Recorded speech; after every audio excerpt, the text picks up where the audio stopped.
of C5 Capital here with us today. He's joining from Germany, I think. He's originally from Washington or London. We have Chris Opperman, also representing C5 Capital. We have Dr. Calvin Kem, who is a nuclear physicist and chairman of C5 Capital, of Strategic Global, and then Francois Millet, who's an electrical engineer and also operations manager. So, ladies and gentlemen, I would like to thank you for joining us for this event. And then after each panelist will have spoken and have given their opening remarks, we will open the floor to the media and any other interested parties to ask questions and answers. We will take questions in both Afrikaans and English, so please feel free to send them through to us. If you're watching from home on the live stream, please send your questions in the comments section. We will do our best to answer them from there. So, without further ado, can we please get Andre on the line? Good morning, everyone.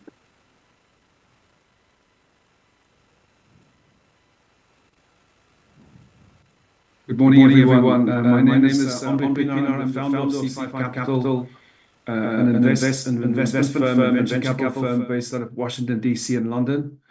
And we are delighted to be with you this morning to share this innovative strategic partnership focused on advanced nuclear between C5 Capital and Saai. Agriculture and farmers are very close to my own heart. My own family come from farming stock in South Africa, and my wife's family in the US too. And so our farming roots stretch from Potenza in the Eastern Cape to Nancy in Kentucky in the US.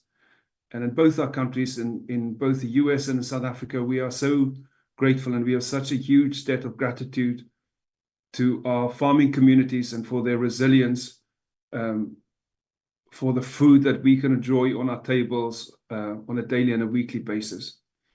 So I'm going to start off my remarks this morning just by saying a huge thank you to the farming community in South Africa, everyone who's involved in the success of our farming and the resilience of our farming for the country's food security.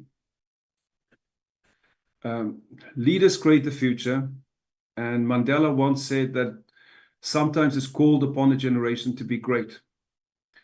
And this generation of farmers in South Africa, established farmers and new farmers, are really grasping the future today with this new and innovative partnership that we are establishing and announcing.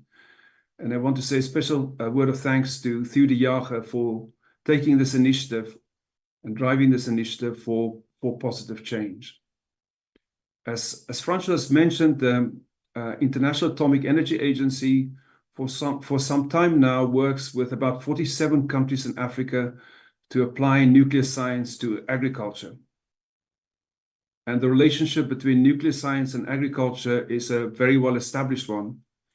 But what we are doing today is really a first of its kind, both in South Africa and Africa, because it's the first time that investors, advanced nuclear technology companies, and organized agriculture from both South Africa and from the United States are coming together with a long-term plan and a long-term strategy to apply advanced nuclear energy to transform every aspect of agriculture for the future and to help ensure South Africa and Southern Africa's food security. So this is a very big and important step that we are taking together. In the US, advanced nuclear energy is now a very well-established part of clean energy. And the nuclear sector provides about 60% of the US's clean energy generation. A core part of US advanced nuclear energy is called trisofuel. And in many ways, this concept of trisofuel, which involves the graphite encasement of enriched uranium, builds on the pioneering work that was done in South Africa with the pebble bed program. And so as part of our partnership, we are combining US know-how and innovation with pioneering South African innovation, know-how and engineering. And we are delighted to have Dr. Calvin Kem and Francois Millet from Strategic Global two of the pioneering nuclear engineers in the Pebble program with us this morning. The combination of Pebble nuclear innovation and Trisofuel nuclear innovation have really helped us to change nuclear in three very important ways.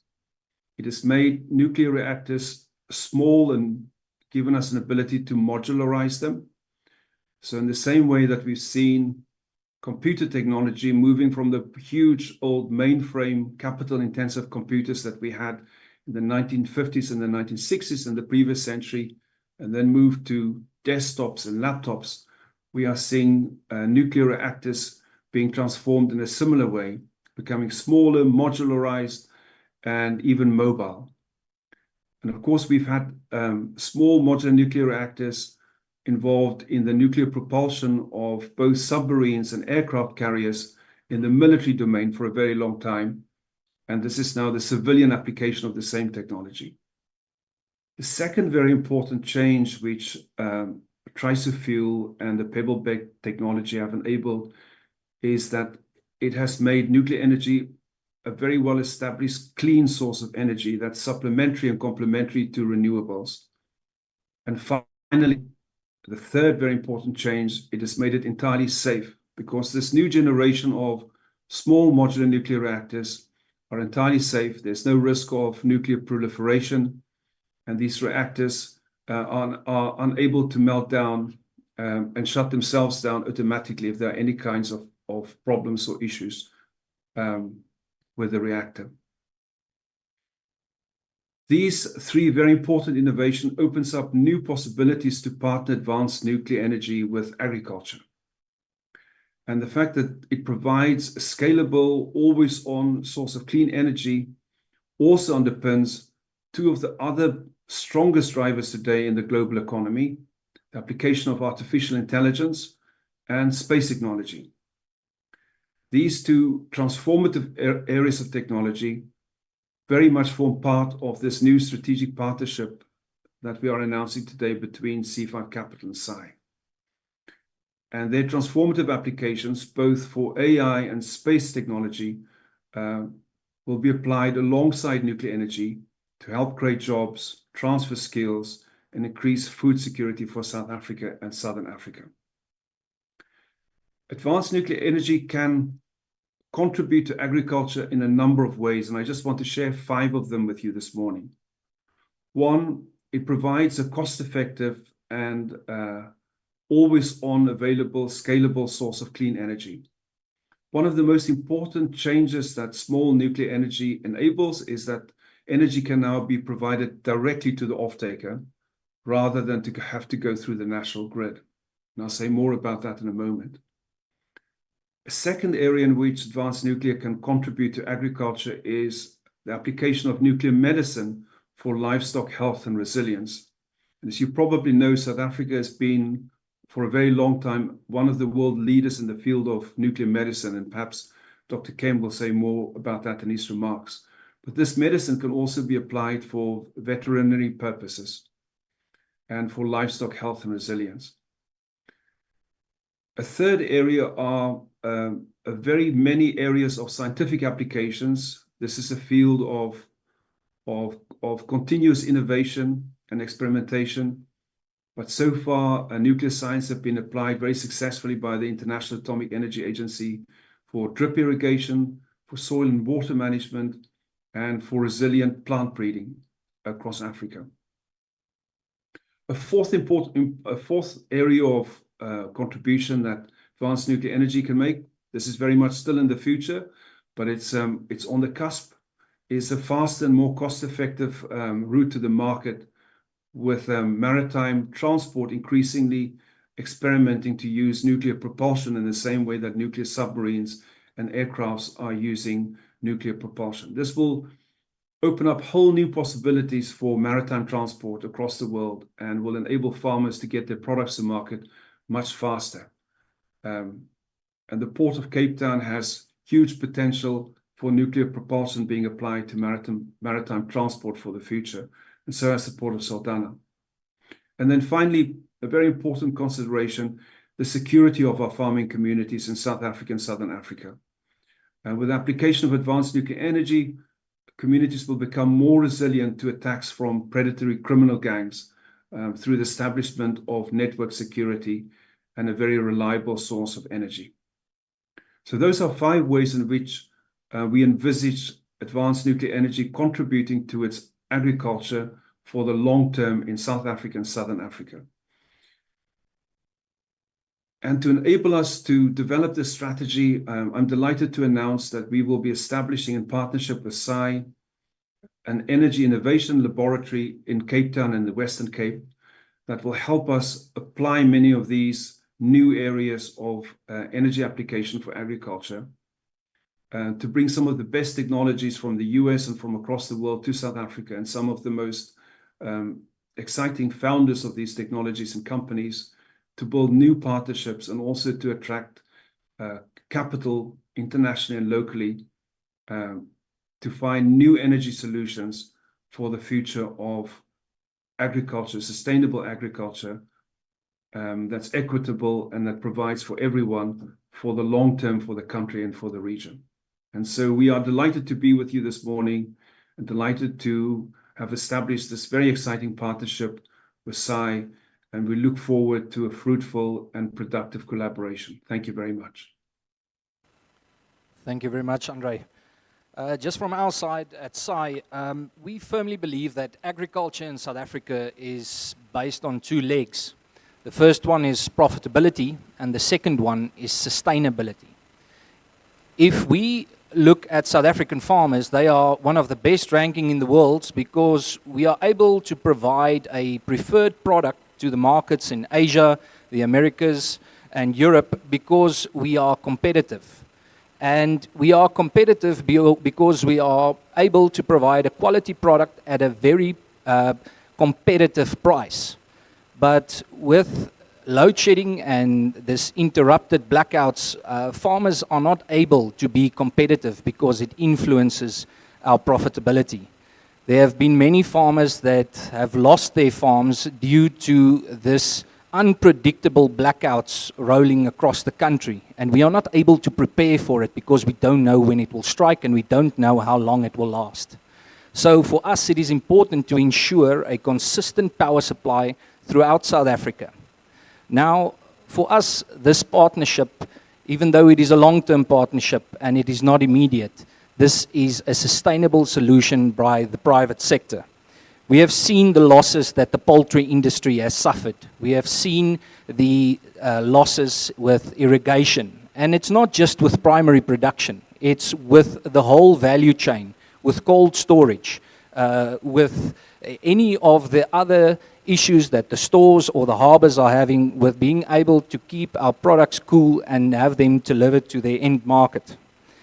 So consistent and affordable energy is essential to maintain competitiveness in South Africa. So that is the reason why there is such an urgency for us to have a partner like C5 Capital and the implementing agents like Stratec Global who can provide this kind of technology to us.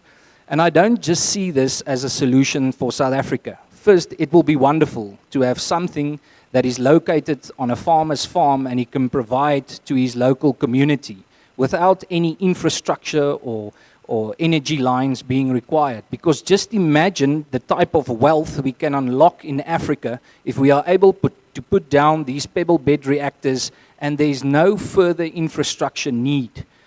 I think if we really want to achieve this goal of feeding 2 billion more people by 2030, this is one of the big milestones that we will have to achieve.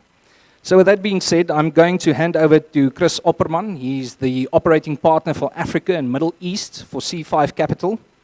And Chris is going to talk about the details of our partnership, the reasons for choosing South Africa, and the expected outcomes. C5 Capital invests in atomic energy, they invest in space and cybersecurity. So it was nice that, Chris, you chose us. Thank you. Thank you very much. Just want to start off by saying that C5 Capital is really honored to partner with Saai today. And we are also honored to establish an association with South African commercial agriculture. South African commercial agriculture is world-renowned for the exceptional sector that you are, and the ability that South African agriculture has to provide food in sometimes very difficult circumstances, environmental circumstances, and that we in Washington and in London, in the international community, recognizes this and would want to establish this partnership also as part of a broader partnership of support as we want to engage with Africa in more sectors and establish partnerships. So with those initial words, I want to talk a little bit about the details of the partnership and the role that C5 Capital will be playing. And it's important to understand that we are now leading a consortium that's consisting of technology partners and private investors to build the first modular nuclear reactor, SMR, or as it is known in South Africa, a pebble bed modular reactor. And our focus at the moment is on the Western Cape. The consortium is going to consist and is consisting of US, British, and South African nuclear technology partners and investors, and that's why Calvin, Kim, and Francois Millet is here, because they're part of that consortium, bringing up the very important technology partner in South Africa that has actually developed the technology. And we are proud as C5 Capital that to a certain extent we are bringing the technology home. So that is what we're doing. So we're bringing the technology partners and investors together. And then just to reiterate that the cheapest, most reliable source of energy in South Africa is actually at Kuiberg. And it also provides most of the Western Cape's energy at the moment. But the Kuiberg power station is reaching the end of its current life cycle, and one of the critical and important projects is to extend the life of Kuiberg. But the consortium wants to build on the success of Kuiberg and the innovation of the PBMR program that was unfortunately discontinued by President Zuma in 2010. The consortium concluded a feasibility study already and a regulatory study, and the study has confirmed that the viability of a privately funded SMR is possible in Cape Town. And the model which makes the private sector financing model feasible is that the reactor will provide its energy directly to off-takers and under long-term contracts. So we're in the process of securing those long-term projects and the direct relationship with off-takers. The consortium is partnering with 3 sectors for this direct offtake. The first sector is agriculture and the agricultural community, mining, and then the very important and growing data center business. There's a number of data centers that are already built in Cape Town and will expand, and the data center sector is taking a huge amount of energy because of the fact that we're actually talking about the industrialization of data. The preferred location for the new reactor is at Kuiberg, where all the necessary regulatory approvals are already in place. And that's why we're focusing on it, for the regulatory reasons. And we want to then add the PBMR program on that site. The first SMR, and the principle that we are following, is that the first concept that we want to build should provide at least 320 megawatts of clean energy. And then we want to roll out, after the first concept has been built, an additional 6 reactors of different scale across the Western Cape. The strategic objective is to provide the same amount of additional energy that Kuiberg at the moment is providing, and that is 1,800 megawatts. when these set of reactors are completed. The vision is that we will be creating a green energy belt that connects not only the Western Cape, but the western part of South Africa with a strategic Lobito corridor that will connect Zambia and the Democratic Republic of the Congo to Angola to provide a new western route to markets for agriculture and strategic minerals. This is obviously a long-term vision and a long-term project that will provide clean energy on a baseload basis. And I would like to make the following comments as well. Advanced nuclear is complementary to wind, hydro, and solar. It is clean energy, and it adds to the renewable package of energy technologies. In terms of the rollout, it's going to take 5 years to build the first SMR. So we're looking at a 5-year timescale, and then subject to regulatory approvals, another 3 years for the next one and for the next one. So I would like to stress that we are talking about a long-term project. It's not a quick fix solution, but the sooner we start with this process, the better. The typical life cycle of a 4th generation modular nuclear reactor, and that is what we're talking about, is 80 years.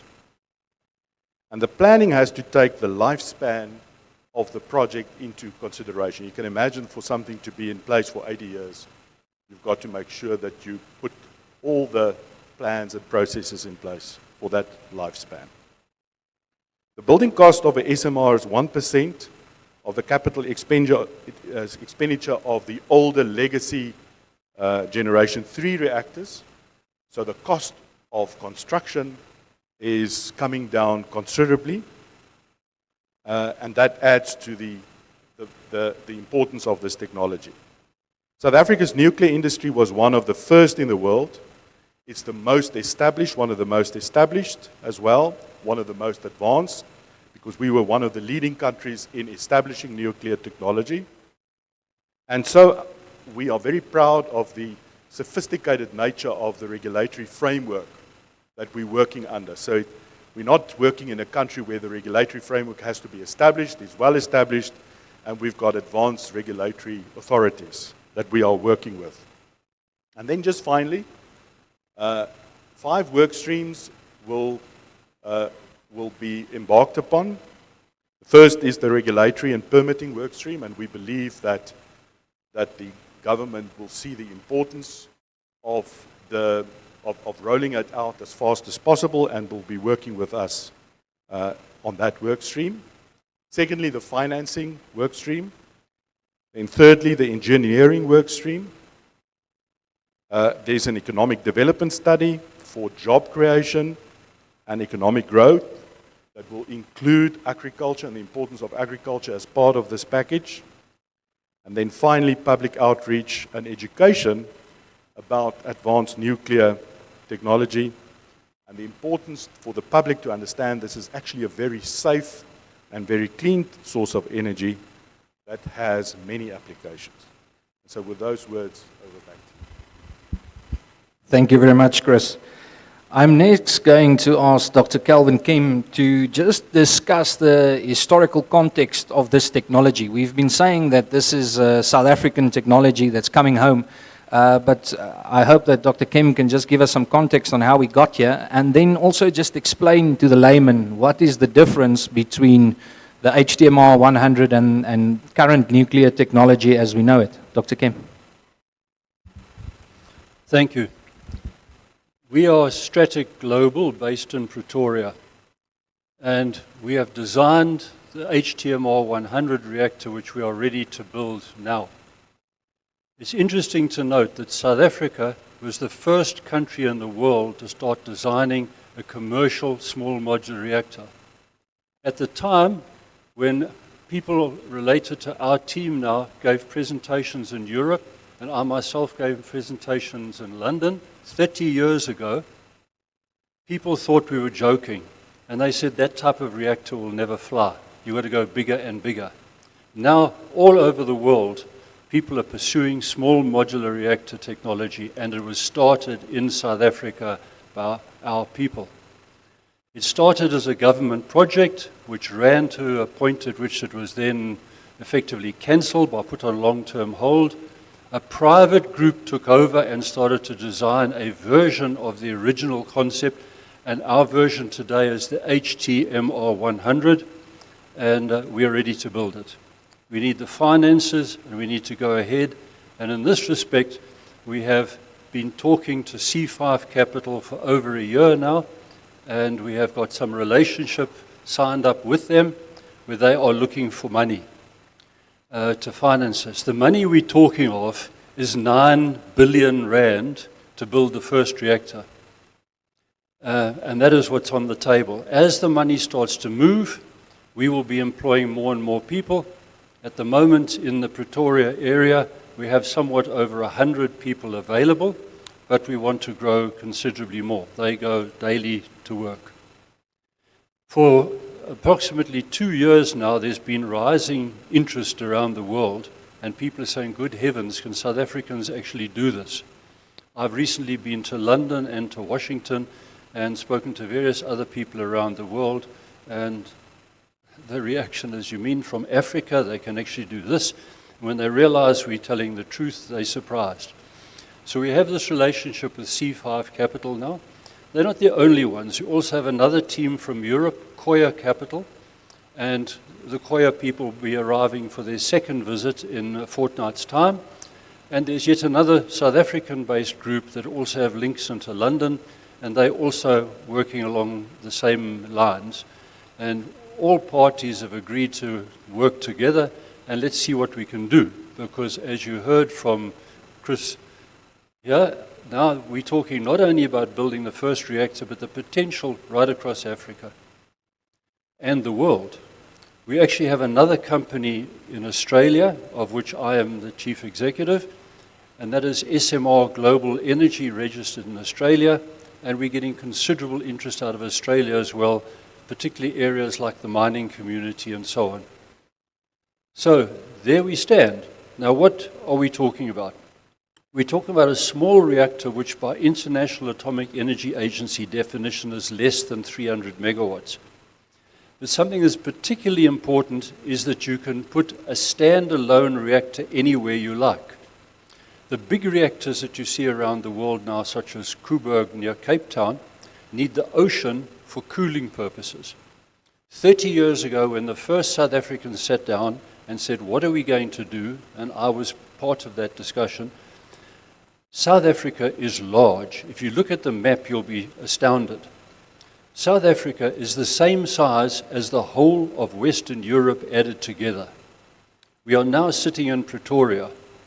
The distance from Pretoria to Cape Town is the same as Rome to London. Most of South Africa's electricity comes from coal, and coal is on the other side of Pretoria, some distance still northeast of us. So Coburg now supplies about half the electricity of the Western Cape, but the other half is coming from beyond Pretoria. When I was in London, I said to some of the people in London, how would you like it if half your electricity was supplied from Rome? And they looked horrified and said, we would never do anything so dumb. But we are doing that. Not that it's dumb, but it's risky.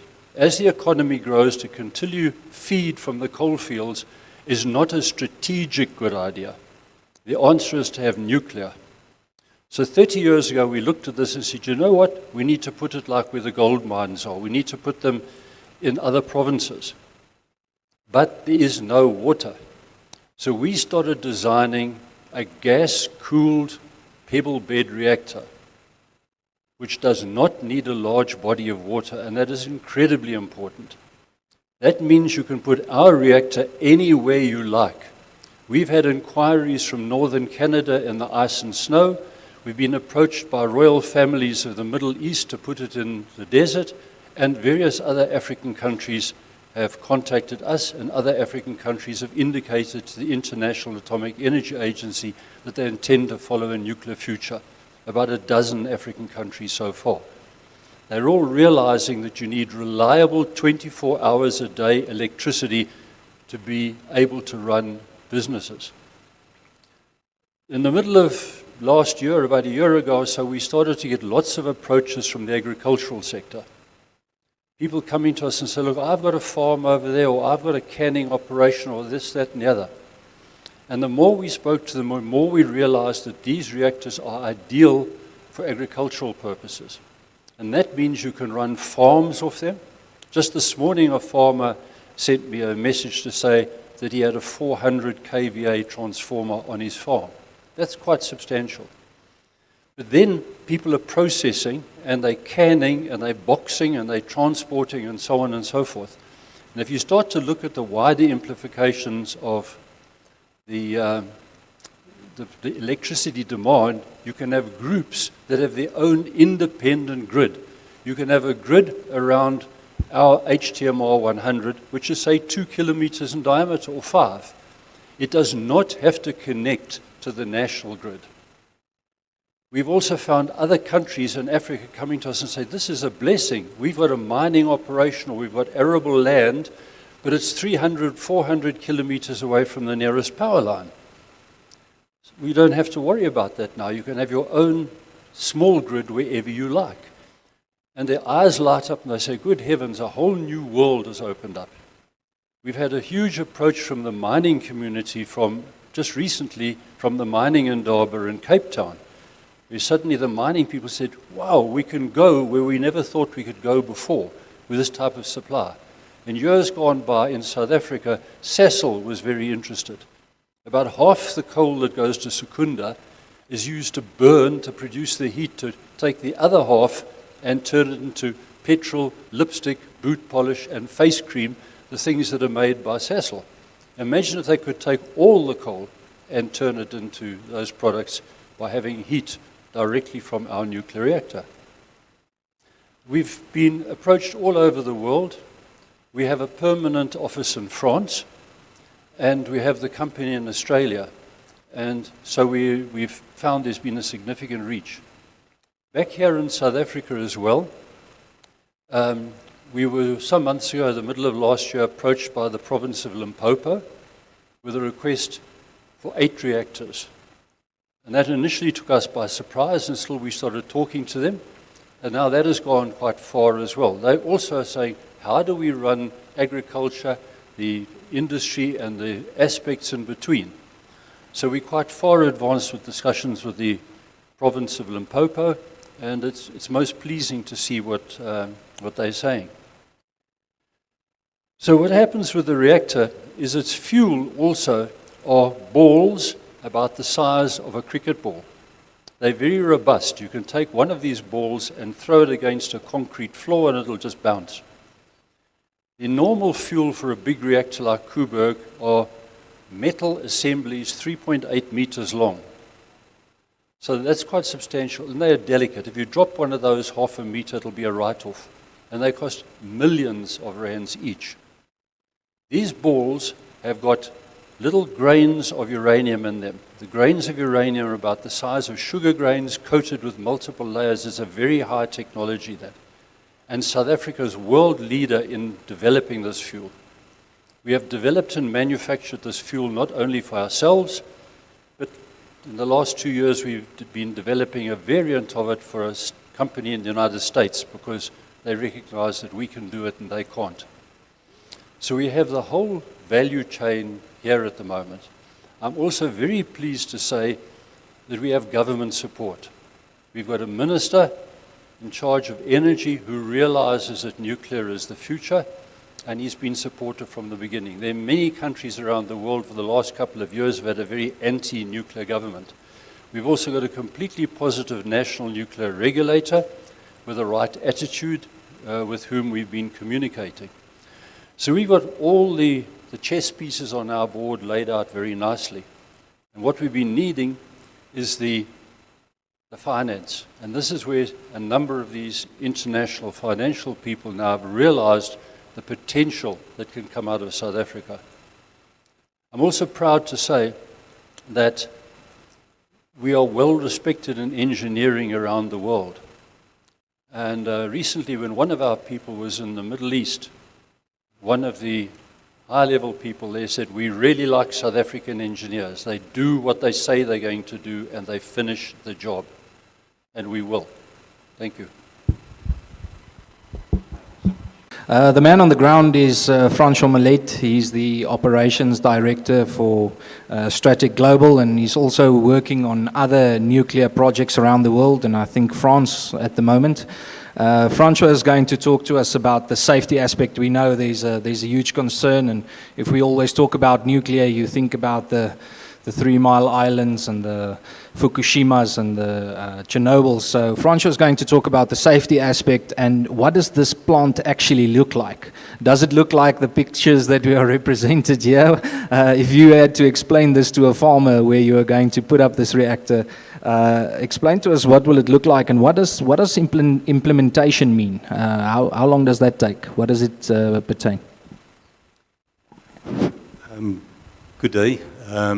What a pleasure to be here and to be part of this, can I call it, momentous step in this project. Also, congratulations to C5 and to Saai. This is momentous. Let's celebrate that. From my own perspective, obviously an engineering perspective, I've been very involved over a period of 10 years with the final construction of Koeberg and as a commissioning engineer and later in charge of Unit 2 at Koeberg. I'm also fortunate to say that at the end of my period at Koeberg, on Unit 2 we loaded the first South African made fuel, which was made at what we call today NEXA, or the AEC at the time. So yes, our relationship goes many years. In terms of that. Thereafter, I left and I was a maintenance manager at Matimba Power Station, right in the Alice Russ, or today Lephalale area of Limpopo. And thereafter I left and joined a company called International Risk Control Africa and basically toured the world working on mines, working on fabrication, steel, paper, etc. And in about 2000, the year 2000, I joined for the first time the PBMR project, Pebble Bed. We did a lot of the studies, the transport of the fuel, transport of the fabricated fuel down to Koeberg. The site was selected there for the Pebble Bed and also the waste. And at the same time, about the French needed some support in France. So I've been involved now for the last 22 years directly with the organization that is responsible for nuclear waste in France. And that project is going ahead. It's a bit short, the project. It's going to last about 167 years in total. So I'm not sure I'm going to make the end, but we're going to get there from that perspective. That is obviously for high-level, long-life nuclear waste, not the low-level stuff. And yes, so when we talk about waste, nuclear waste, I've been involved now with this particular project for the last 3 years on the HTMR 100. And just to add to what Kelvin has already said next to me, this particular model, or HTMR 100, looks a bit different to this. This is an AI-generated picture. So it's imagining how it can look, both sides. And we have some other plans which are looking more like a traditional power station. But the tendency in the world is to make it flashy, modern, all sorts of shapes. And we'll probably get there as well if the client wants that. From that perspective, you might have seen some other models on the internet, etc. The important thing about the HTMR 100 is that we can take it inland. We don't need a body of water. We can cool it by means of fans. Those of you that know a Kusile and a Medupi and Matimba, they use fans to cool it. There's no water consumption practically, apart from leaks on the turbine side. or the boiler side, but basically they don't need a lot of water. The application of this particular SMR is that we can use it for power production. The 100 means 100 megawatts thermal, and the output will be approximately 35 megawatts electrical from that perspective. The other applications for that is we can use it for desalination of seawater to produce fresh water. We can use it for process heat. We can actually produce what they call these days pink hydrogen because it comes from nuclear. And you can even use it to manufacture sauces, industrial sauces. That's part of the new development worldwide. An interesting development internationally is that they want to start to use the nuclear waste. It has become quite a challenge in France over the last 2 months that the waste might be used for fueling small modular reactors. And that is quite a new concept. You can imagine the stir on the fabrication of this underground facility that we're busy with, 500 meters underground, and now all of a sudden there's a challenge on the waste, whether we can use that. So these are developments that are happening worldwide. The other aspect is that this particular HTMR 100 is a generation 4 design. And if you look at the safety aspects of it, it actually means that this type of reactor is perfectly safe to run. It cannot melt down. You can walk away from it. You don't need dynamic safety injection like at Coburg. It will handle itself because of the graphite content and the construction and the way that these fuel balls are manufactured compared to the traditional types that we know. So if you talk today about safe reactors, you talk about a Gen 3 plus or you talk about the Gen 4. You might have heard these terms all over. And basically, that is telling us that it is statically safe. You don't need any dynamic safety systems, etc. And therefore, it becomes far easier to operate, far safer. The evacuation zones or safety zones are literally 300 meters instead of kilometers, like in the case of the traditional power stations. So, yes, we're going a very different route. Thank you. Thank you, Francois. So that concludes the opening remarks. We are going to do a question and answer session if there are any questions from the floor. And once we are done with that, we'll conclude the press conference for this morning. So can I ask, are there any questions? Yes, please. Oh, sorry, the microphone is there at the back. Thank you so much for a very interesting conversation. My name is Mpoma Disha. I actually come from a political party, Action SA, so we're very much interested in this conversation, hence I'm here. Maybe the first question for me is towards you, Francois, from Saai. I'm keen to figure out the appetite from farmers to have uptake for nuclear. I do get the sense that you have described, but generically, I want to get an idea of, what is the uptake, given especially because maybe Dr. Kemp would know the kind of resistance that we, and I'm saying we because I used to work for PBMR, the kind of resistance that perhaps existed from other people within the community in South Africa. Then the second one is for C5, C5 Capital. I'm interested in, first of all, thank you for showing the interest in South Africa, but I'm also wondering, are there such initiatives in the US with US farmers? Thank you.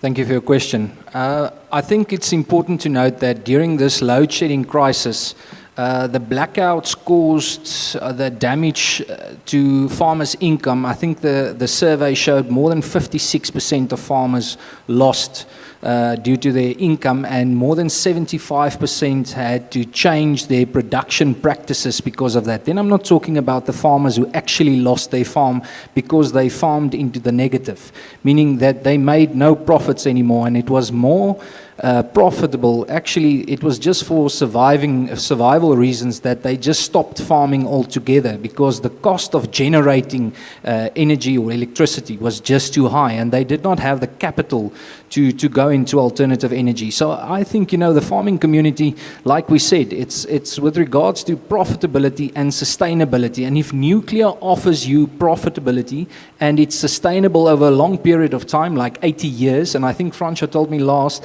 the first time you have to service this nuclear reactor is only after 3 years. I think then it becomes a no-brainer. The important thing is that we put them down there at a cost that will be less than the alternative. And that's what we're looking for. So I think there will be adoption. Yeah. So I think I just want to also stress the unique nature of the partnership, because I think the relationship between C5 Capital and Saai and the establishment of a strategic partnership with agriculture specifically is the first also in the world. So it doesn't exist in the United States. It is because of the fact that we recognize the strategic importance of agriculture in Africa as a driver for economic growth on the African continent, and the need for agriculture for energy and sustainable energy.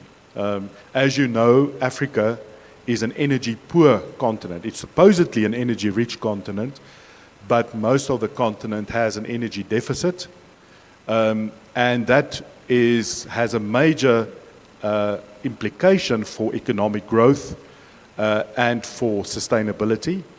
And that's why we believe that the specific nature of nuclear technology and its application anywhere in Africa, away from water sources, in the most remote areas, it calls for a partnership.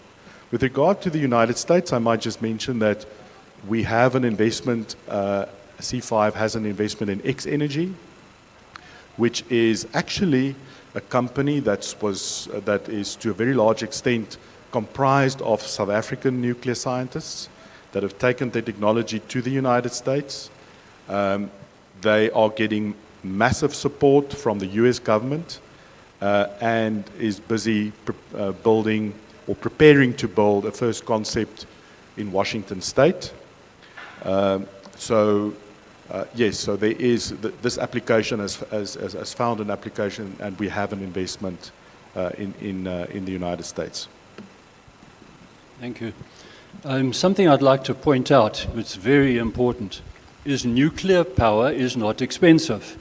Currently in South Africa, the cheapest electricity we have by far is the nuclear from Coburg at 40 South African cents a kilowatt hour, which is about 2 US cents per kilowatt hour.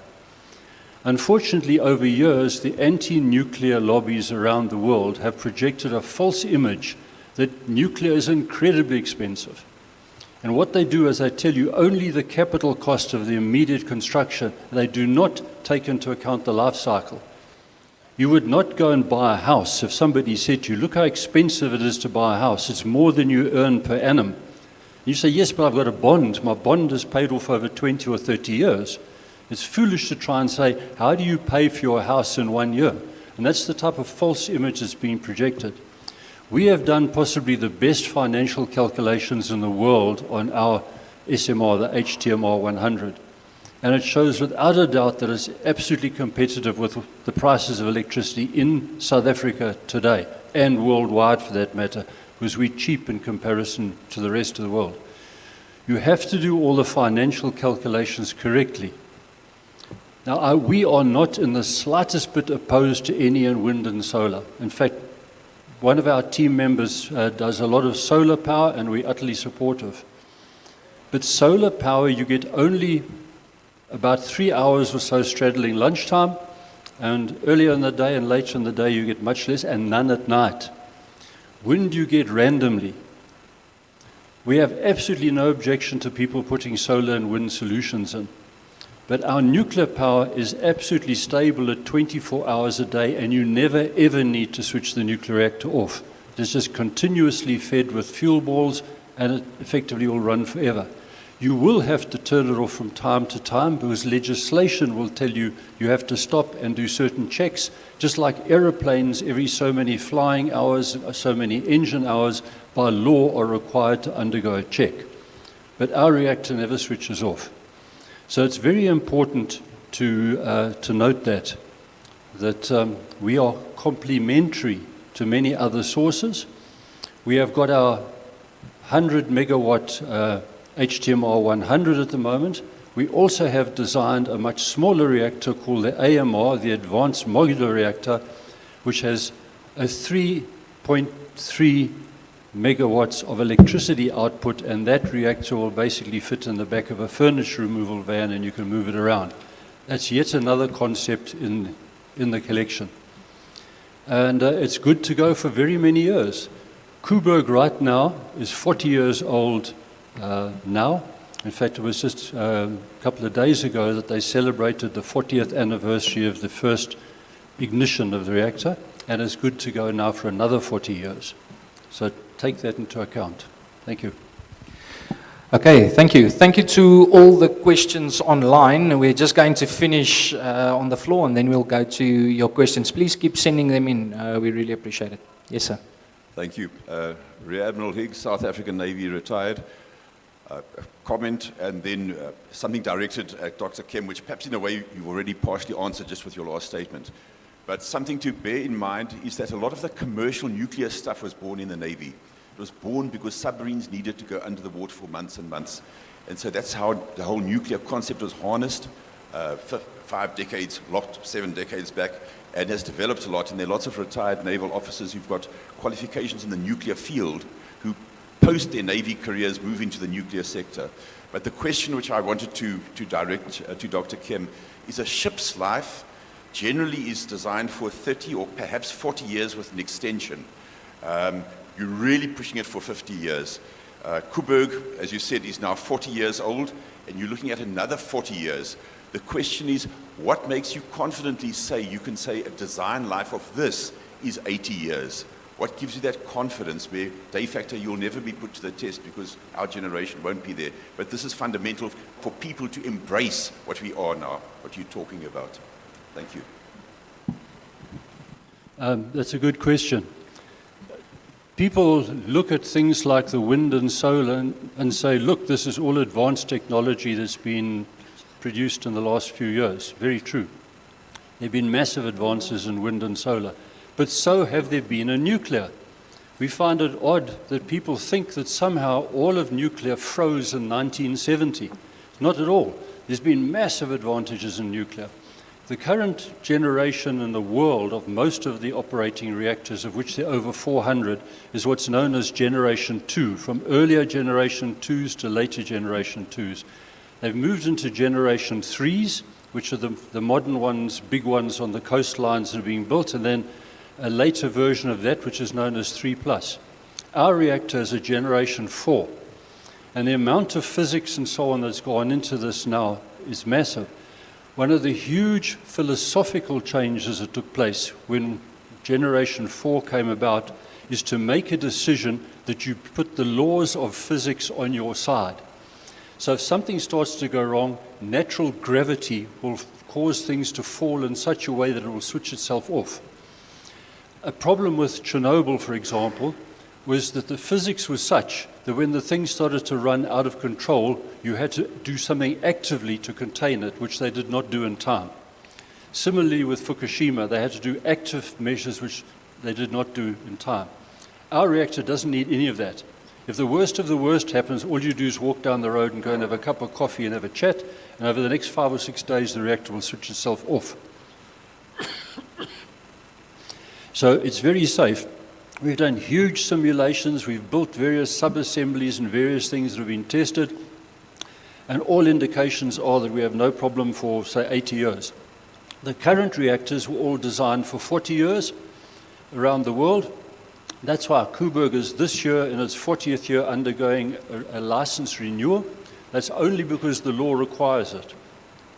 And they're doing upgrades at the same time. The 40 years was chosen 40 years ago when people sat around a table and said, look, we've got to put something in the law books. They very carefully thought and said, let's make it 40. Now that the world is arriving at the 40-year mark, they're discovering very many of the reactors are good for 60, and they're carrying on. Coburg is having a 20-year license renewal now, but that's going to make it good for another 40. And so they're going.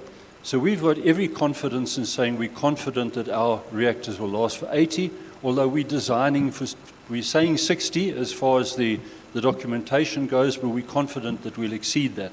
And as time goes by, the advances and yet more technology will cause the people to be able to extend their lifetime even more. So we're confident in saying it's a long time. Therefore, you do your calculations on that basis, financial.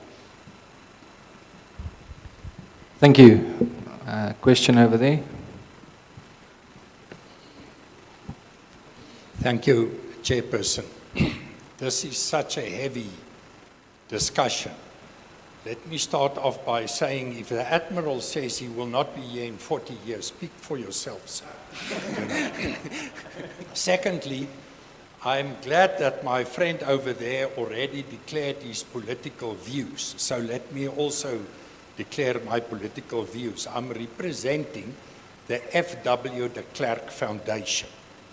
Now, F.W. de Klerk was the only leader in the world who ever dismantled all the nuclear armament and weapons in the country and at his disposal. So the F.W. de Klerk Foundation has a strong view about the use of safe, beneficial, non-weaponry nuclear power. And that's my background. I'm joined here by Professor Lucky Matabula, who's also a member of the board of the F.W. de Klerk Foundation. My question is about international authorities, international approvals, international licenses. You will know the terminology much better than I do. How do we, from civil society side, become involved in this process to say, we're not negative, we're concerned, we're not worried, we want the quality that you spoke about this morning. We don't want load shedding, but we don't want Chernobyl, which is a very sad and bad example to use. But how do you see the involvement of institutions like the F.W. de Klerk Foundation with our very good reputation on the peaceful and progressive use of nuclear power? Thank you. That is a good question because it's a topic that comes up all over the world all of the time. We have got a very good relationship with the South African National Nuclear Regulator. The specific regulator is a lady by the name of Ditebogo Khomo, and we've had interaction with her at her headquarters. South Africa's got a nuclear regulator that's some half a century old.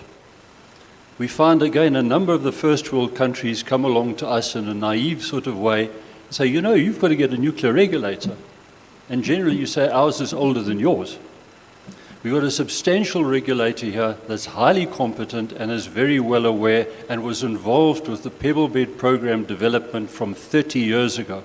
It's been going all the way along the line. And I'm pleased to say we've got a positively minded regulator. There's some around the world where the regulator's been so infiltrated essentially by anti-nuclear people that the regulator is effectively an opponent of nuclear power. It's like having a national aviation authority that's opposed to flying. How can you do that? So we've a good relationship with our regulator. We have a good relationship with the government attitude towards the necessity of producing this sort of power for the purposes of stable electricity and decentralized electricity and so on. As you point out, South Africa's got a long legacy in nuclear. What happened way back was that South Africans started to develop nuclear technology. We developed the ability to manufacture, fabricate is the correct word that's used in the nuclear business, fabricate nuclear fuel, both for the reactor, Safari reactor in Pretoria, and then for the Koeberg reactors down in Cape Town. That led us to the ability to make nuclear weapons. A lot of people accuse us of going into weapons first, and then when we discovered we could make weapons, we did fuel. It's not true.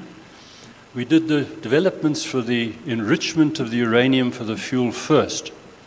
And then at the time, the politics of the day caused the government of the day to decide to develop nuclear weapons. We built 6.5 deployable nuclear weapons. The reason why there's a half is that is when President F.W. de Klerk came into office. When President de Klerk came into office, 2 weeks after he came into office, he said, stop the weapons development. It will not be the path for the future. And the order was given, stop today. The factory still stands today sealed. I've been in there, and there's still pieces of paper on the desk saying, Mark is on duty tomorrow morning, and things like that. They just froze it. South Africa then voluntarily dismantled the weapons under international supervision, and that's a well-documented story. Now, South Africa is one of the best-behaved countries in the world in terms of international regulation. The previous IAEA Director General, Mr. Amano, I spoke to him face-to-face one day, and he said to me, South Africa is so well behaved with international nuclear rules. He said, if everybody was like you, I wouldn't have any worries in my job. And we're very proud of that. And I must say that South Africans have made a point of absolutely abiding by every single international protocol and agreement. And we're very proud of doing that. Our reactors are run exceedingly well by competent people who are proud of their jobs. Now, just adding to what Admiral Higgs said a few moments ago, we find a lot of naval people involved because the attitude matched up in the early days. In nuclear, you don't do anything wrong. If you were to open a door and then close the door and sign the book and things like that, that's what's done. Similarly on naval ships, you cannot leave a door swinging. You can't do this. Things are battened down, tied down, wrapped up, bolted, and so on. That's how the nuclear business works. There's incredibly detailed and rigid rules within a nuclear reactor that you almost do nothing without having somebody else checking and signing and allowing you to open and close and this and that and so on and so forth. And so things are done exceedingly well. And so the public must rest assured that we've got many years of this next year is the 60th anniversary of the Safari reactor in Pretoria, which is still running just fine. That is something of a world record. Thank you.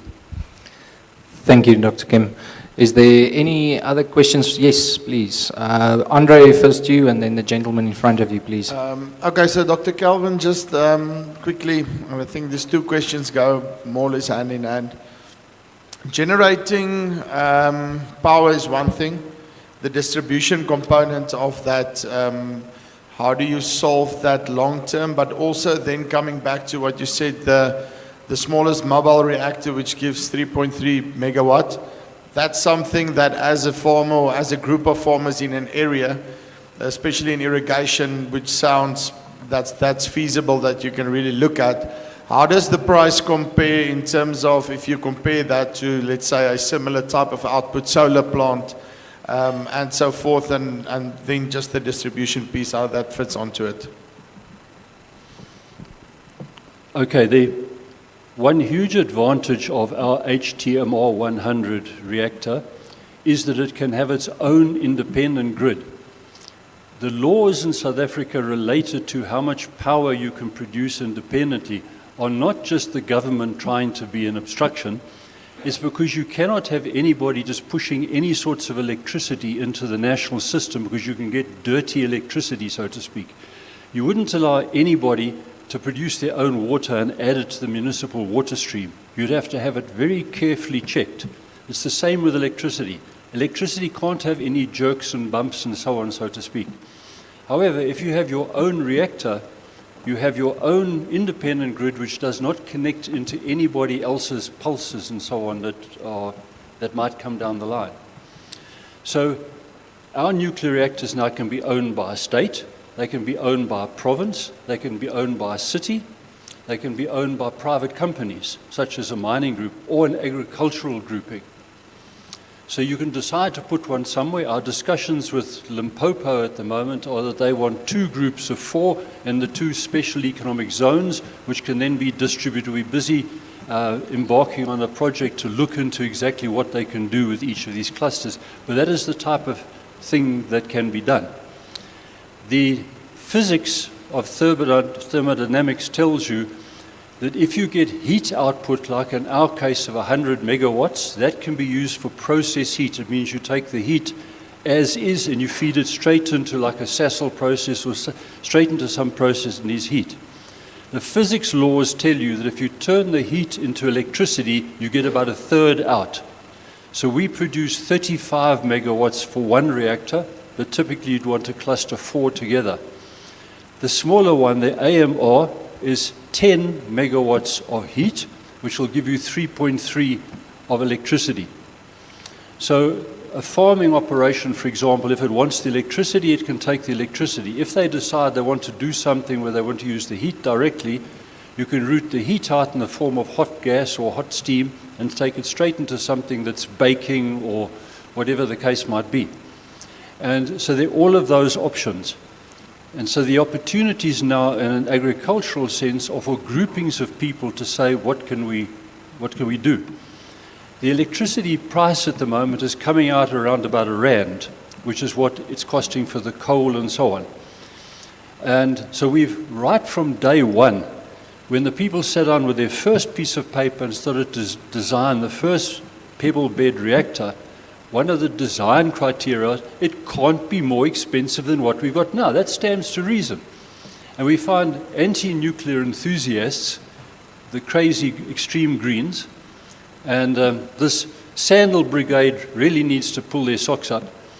And they come along and they make fictitious creations of money, R1 trillion, and all sorts of things which they invent out of nowhere. And this is propagated all over. And people start to believe it. No engineer with half a brain would sit down and start designing a new system 30 years ago that was far more expensive than the alternative. And so we are confident that it's cost competitive, but you've got to do your maths properly.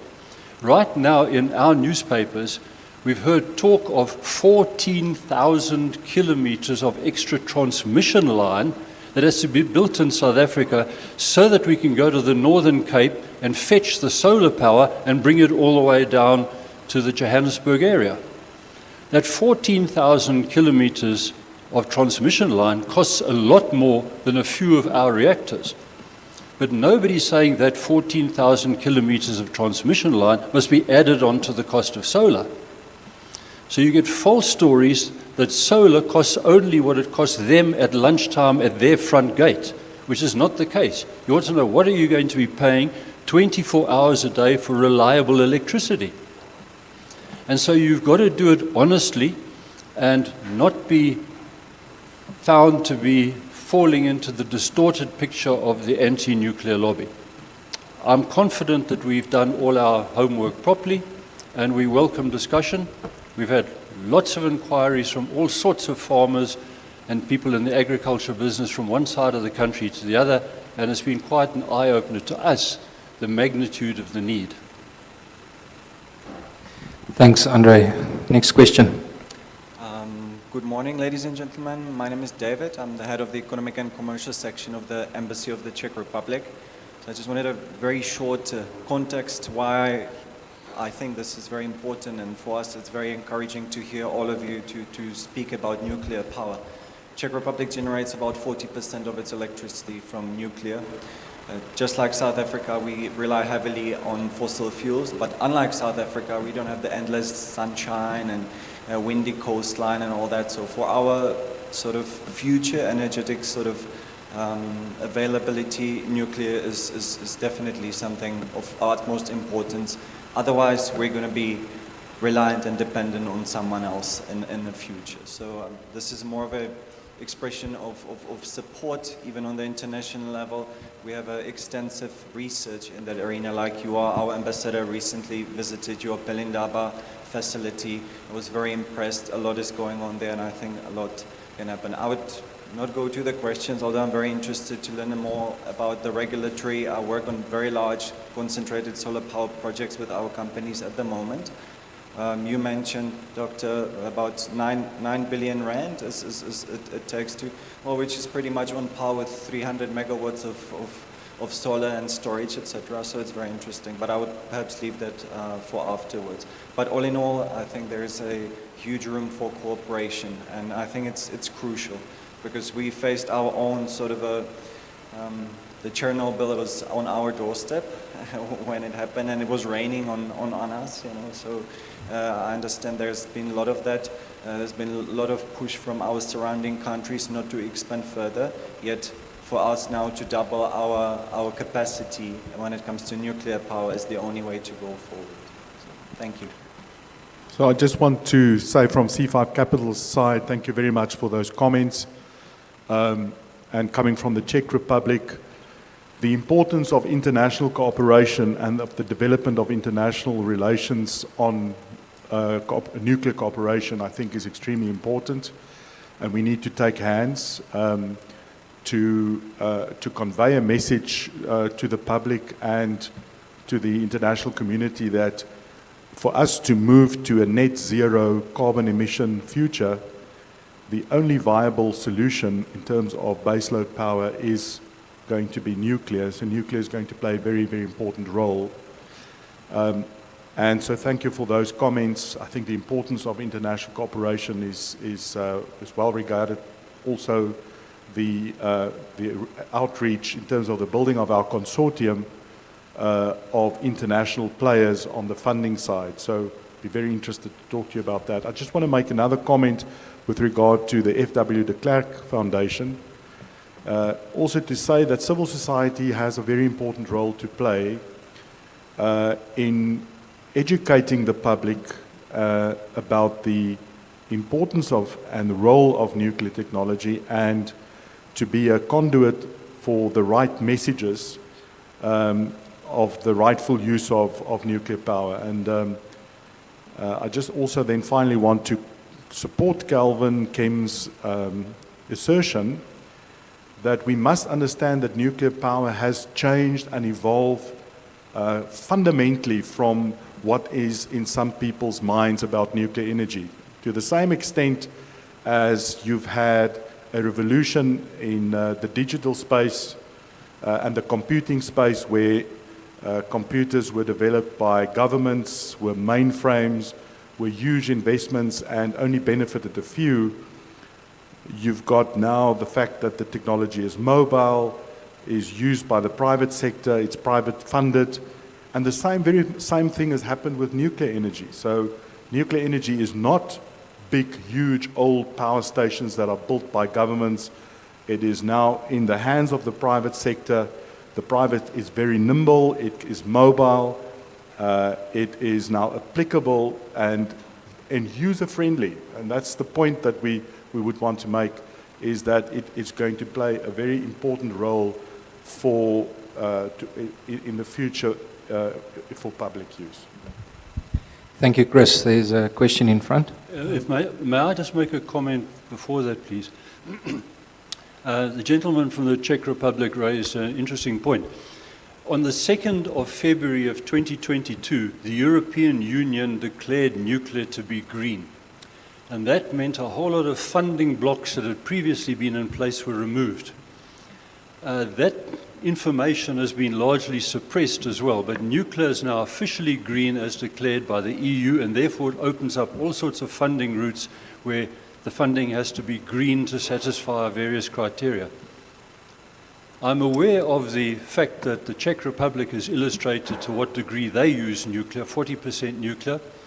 I've also had discussions with people from the Czech Republic who tell me that there's quite a bit of emotion in the Czech Republic about them having to feed electricity through to Germany because of breaks on the borders and things like that. And that's most interesting that Czech Republic is supplying electricity into Germany so that certain people can say we're not using coal and so on and so forth. So there's quite a lot going on in the field. And so let's look at the whole problem properly.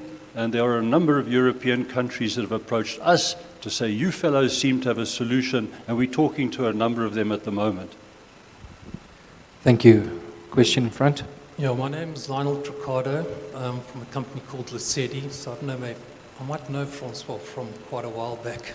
We've been involved at Coburg for many years, and we've actually been talking to C5 Capital as well.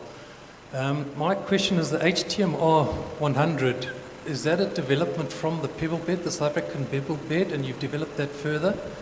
And then just the second question is, what is the timing that you're looking at in terms of actually building one of these SMRs? You talked about building one at Coburg, and I know there's the new government plan that they're going to put 2,500 megawatts of nuclear power, and 500 is SMRs. I mean, has that been decided? Is that firm? And what's the timing of that? Thank you. Yes. Just answering on the pebble bed, obviously that project completely stopped in 2008 to 10. And the people who've been working on the project, there were about 2,000 people at the time in total. And those people obviously left for other countries. They stayed on in South Africa, started to open McDonald's and who knows whatever. But a lot of them stayed behind and said, we want to continue on this noteworthy project, and actually developed the HTMR 100 by shrinking it from what it was originally on the pebble bed side. Let's say about 150 megawatts to my best knowledge, so that it can operate under dry conditions, in other words, not a body of water. So that technology was in the minds of the people, obviously, that have been quite involved. The first fuel was actually manufactured at Pelendaba for this purpose, and obviously that can be used in future because the small-scale plant still exists. So that will also be part of our project to develop the fuel in a production facility, so to speak. In terms of the other questions, maybe I'll ask Kelvin to rather answer that. He's more familiar with that. You asked about the time. From now, if we start, we can build the first reactor in 5 years that will be producing electricity. The production reactors after that, we're aiming at 3 years, because the first one has got a number of legislative issues and certain developmental issues which will cause it to be 5 years. We're quite confident about those numbers, but we need the money to flow continuously, so we're doing this privately but in collaboration with all the authorities concerned. We then anticipate after that that reactors can be built rapidly because the modular side of the name means that you are building a lot of it indoors in a factory. We have a site that's been offered to us near Secunda, where they're already building standing there, where we can have a production facility. So if you're indoors, like manufacturing motor cars indoors, you use laser beams and all these sorts of things for getting very accurate measurement, and then you carry the parts onto site. We have worked all of this out such that any part can be carried on a large flatbed truck. So it's currently being able to be moved across the existing roads. And then on site you bolt them all together. And that would enable you to be building in more than one place at the same time, which is what you do if you're building a housing complex. You start with one and then the bricklayers move on to the next and so on. So if some country comes along and says we need 10, they could be built in such a way that you're delivering, once you get the first one going, the others are coming within a few months. It's not sequential. We would also build in other countries such as Australia. We've been asked, can we build in Australia? And the answer is yes. We would fabricate a number of things in Australia and maybe swap between the two, just like the international motor car industry works. That some parts are made entirely in one country, then half are sent to the other country, and backwards and forwards and so on. So all of that type of thing has been taken into account, and we are looking for production that leads to profitability. And as our agriculture colleague over here on my left said, the farmers have to be profitable, otherwise they don't exist. And so that is very much part of the whole consideration, is to make an operation that's profitable. Thank you. Ladies and gentlemen, unfortunately we have run out of time. To our viewers at home with the questions, we will be releasing a short documentary at around 2 o'clock this afternoon that will hopefully address the rest of your questions. You will be able to watch this live stream later on YouTube as well. For everybody that attended, thank you so much to our panelists, and unfortunately Andre had to leave early, but thank you to you all. Please stay afterwards for some lunch and drinks and to just chat with one another. Thank you so much.